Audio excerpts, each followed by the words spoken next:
Bueno, les contamos también en otra orden de cosas que desde la Universidad Nacional de Formosa siguen con novedades. Vamos a compartir este informe que viene del área de lo que serían lo económico también, ¿no?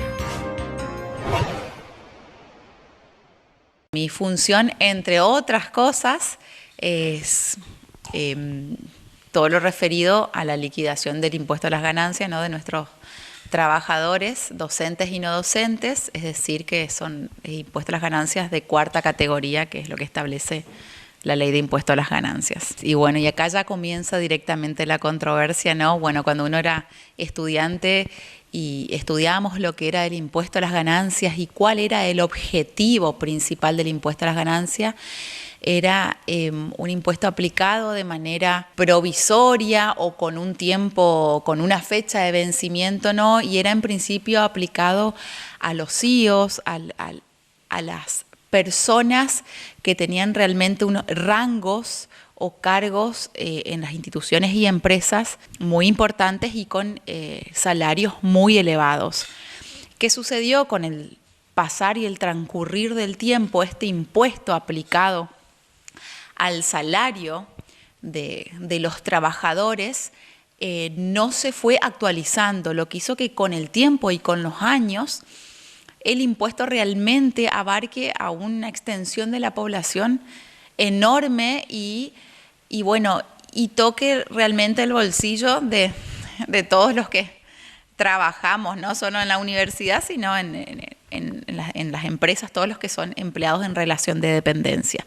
Porque estoy hablando del impuesto a la ganancia cuarta categoría, que es sobre la ganancia o sea, la renta, las ganancias que tiene uno como por su esfuerzo y por su trabajo. Lo importante para recalcar, como te contaba un poquito esto hacia grandes rasgos de la historia, este año se logra, después de muchísimas peleas de los distintos consejos profesionales de ciencias económicas de distintas provincias, que se puedan elevar los mínimos no imponibles, que son los topes o son importes que hacen que pueda deducirse o pueda disminuir el cálculo o la ganancia neta a la cual se le va a calcular el impuesto a las ganancias. Como te digo, el impuesto a las ganancias tiene como primer paso y primer medida, o sea, lo que primero que observa es nuestro salario bruto, ¿sí? No el salario de bolsillo, es lo que yo siempre digo, no, yo cobro tanto, no importa lo que cobras, sino el salario bruto. A partir de allí, nosotros procedemos a analizar caso por caso cómo va a ir aplicado, en qué porcentaje. ¿Y qué pasa con esta ganancia mensual bruta que tenemos mes a mes y que tiene modificaciones, casi siempre aumentos, ¿sí? Por paritarias, también que sean por la misma inflación que tenemos nosotros a nivel país? Lo que hacemos nosotros es descontar las deducciones de ley, que son las que aparecen en los recibos de sueldo, descontar las deducciones especiales, que son ganancia mínima no imponible, que se regulan por decreto y por reglamentación. Como te digo, después de muchos años, este año se logró reglamentar la suba de esa ganancia no imponible, que es decir, que es un importe acumulativo mes a mes que decimos, bueno, de este bruto le sacamos esto. O sea, eso no es algo que está taxativamente en una escala estipulado. Si tu sueldo va de tanto a tanto, bruto, siempre hablamos, le sacamos esto. Tenemos los descuentos de ley y también le sacamos esta ganancia mínima no imponible. Con todas estas modificaciones que se introdujeron de enero a mayo, más las que se introdujeron a partir de junio, con el salario devengado de junio a diciembre, nosotros podemos diferenciar tres escalas o tres grupos para resumir y que pueda ser entendible. De enero a mayo podemos delimitar tres grupos. El grupo 1, que son aquellos agentes cuya remuneración bruta tiene como techo, es decir, el máximo, sí, el importe de 225.937 pesos. Aquellos que tienen de salario bruto menos o hasta ese tope no tributan impuesto a las ganancias y por ende también el SAC proporcional, es decir, la 12ª parte del SAC que nosotros por ley tenemos destinado a detraer, sí, y calcularle el impuesto a la ganancia anticipadamente, también queda exento. Esto con la legislación previa a la de junio. El grupo 2 es aquel grupo que está entre los 225.937 y los 260.580. Grupo 2, los que están dentro de ese rango y escala, sí se les practica el impuesto a las ganancias, pero tienen el beneficio de la escala de la deducción especial incrementada, que también es una escala que dice, bueno, va de a 100 pesos aumentando. Si tu salario bruto está entre este precio, entre este monto y este monto, a su vez de todos esos descuentos le descontamos también esto. Entonces, queda disminuido el impuesto a las ganancias. Hay un tercer grupo que no es beneficiario de ningún beneficio de todas estas modificaciones, que son aquellos que cobran o a su suma bruta asciende a los 260.580 pesos en adelante. Se les grava por el 35%, el porcentaje mayor, y se les grava también el proporcional del sueldo anual complementario. Esto fue hasta mayo. En junio se reglamenta, ¿sí? La AFIP reglamenta el decreto 298 del Poder Ejecutivo a través de la reglamentación 5206, donde estos tres grupos cambian esos importes. El primer grupo, que es decir, impuesto exento de 225.937 pasa a 280.792. Aquel que su ingreso bruto no llega a 280.792, no tributa impuesto a la ganancia, tampoco se le deduce el proporcional del SAC. Es decir, de 225 a 280. El grupo 2, que estaba entre 225 y 260.000 y moneda, pasa a estar entre 280 y 324, 324.182 más exactamente. Y que es el que se le grava el SAC, pero también tiene el beneficio de la deducción especial incrementada. Y el tercer grupo, que es aquel que cobra de bruto más de 324.000, que ya no accede a ningún beneficio. ¿Qué sucede? Como tenemos aumentos de sueldo desde enero a la fecha, nosotros más en estos casos en junio, julio se aplicaron los acuerdos paritarios en cuanto a la remuneración, o sea, calculada a la remuneración de marzo, establecida en marzo de este año. Uno como agente tiene que decir, a ver, ¿en qué grupo estuve hasta mayo y a qué grupo pasé en junio? Porque alguno, más allá de haber tenido un beneficio en la legislación, lo mismo, el aumento que se da en el sueldo bruto, hace que uno lo mismo pase del grupo 1 al grupo 2, o del grupo 2 al grupo 3, o que se mantengan en el grupo 2.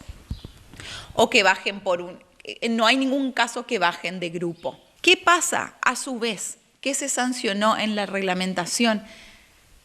Que el SAC, el sueldo anual complementario, tanto del primer semestre como del segundo semestre, va a estar exento para el tope de 280.792.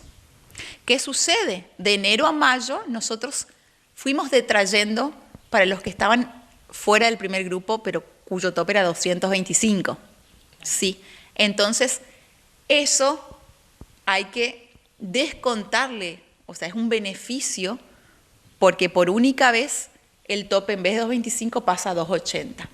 ¿Qué pasa? Al ser un impuesto anual, nosotros podemos hacer, gracias a Dios, y se hacen todos los reajustes que a veces en un mes uno siente un beneficio, otro mes no lo siente, y no es homogéneo cuando uno ve su salario de bolsillo.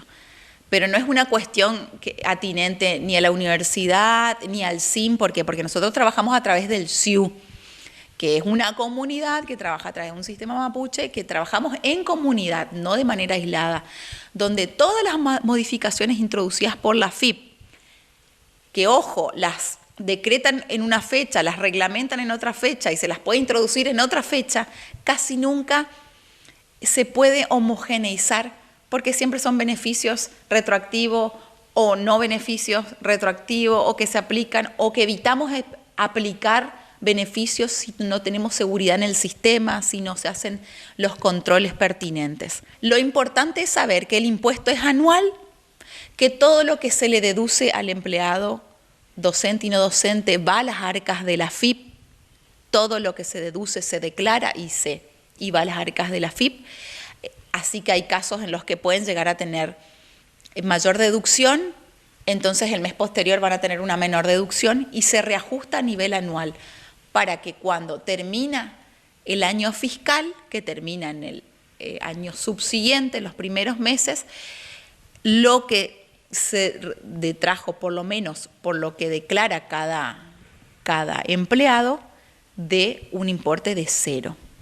Sí, es decir, que el empleado diga, bueno, cumplí con la AFIP y cumplí de una manera paulatina, mes a mes, y no de manera anual en un solo pago cuando uno llega a fin de año y decir no te retuvimos nunca, tenés que pagar ahora una fortuna, porque realmente es un impuesto que es muchísimo, chicos, es muchísimo. Yo siempre les digo, tienen el bruto, tienen sus descuentos de ley, cargas de familia, que son las deducciones personales, y de esa suma es el 35%. La mayoría queda en el 35%.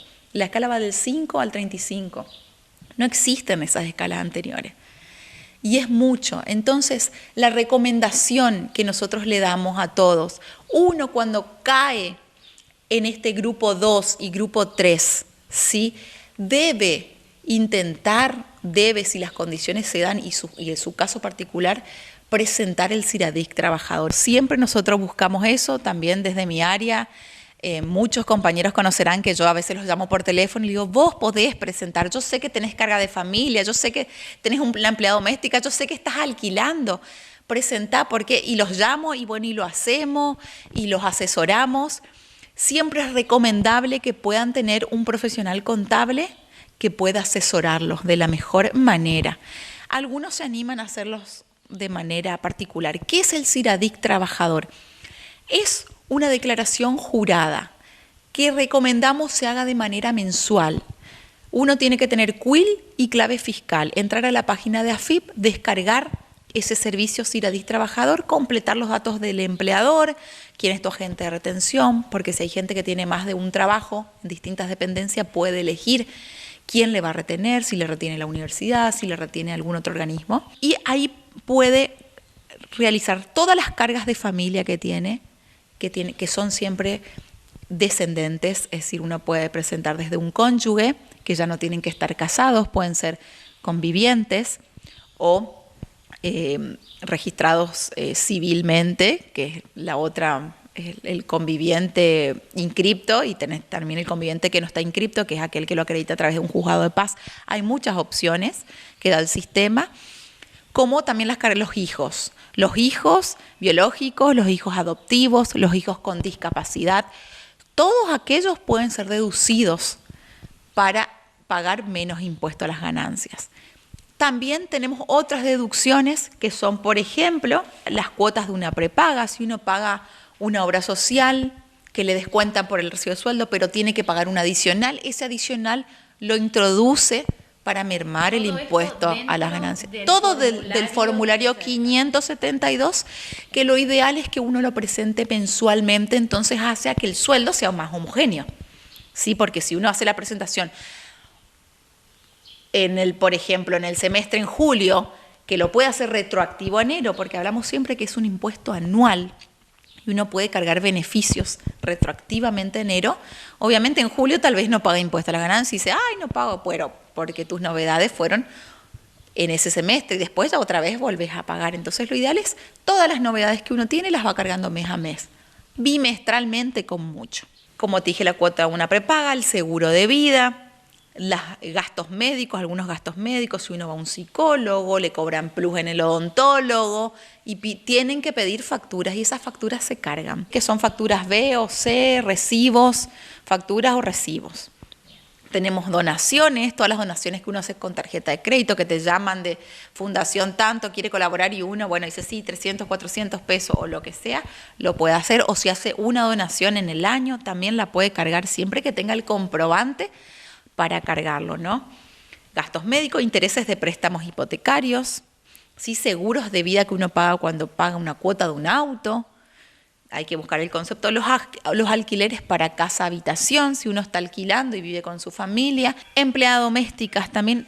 Obviamente que cada uno de estos conceptos tienen topes, ¿sí? Como cuando uno le dice en la promoción, venía a comprar tope 200 pesos.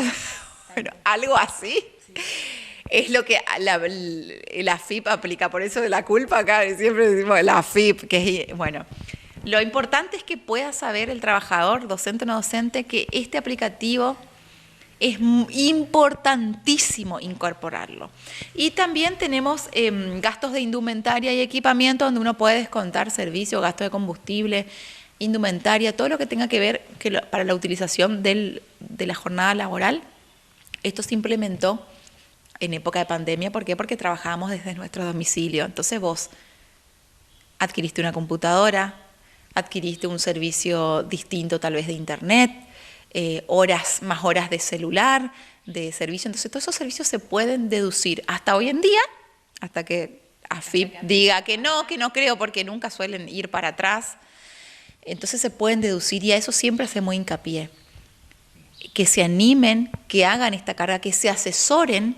Yo dejo un email de contacto, cualquier consulta que quieran hacer, siempre estoy a disposición de los trabajadores y de ayudar, pero uno tiene que ser consciente que cuando uno empieza a tributar, tiene que buscar la mejor manera de sentir algún beneficio, si está, bueno, como dije yo, en estos grupos 2 y 3. Siempre ser consciente que con cada aumento de sueldo, uno puede pasar de este grupo 1 que está exento a pasar al grupo 2 o al grupo 3.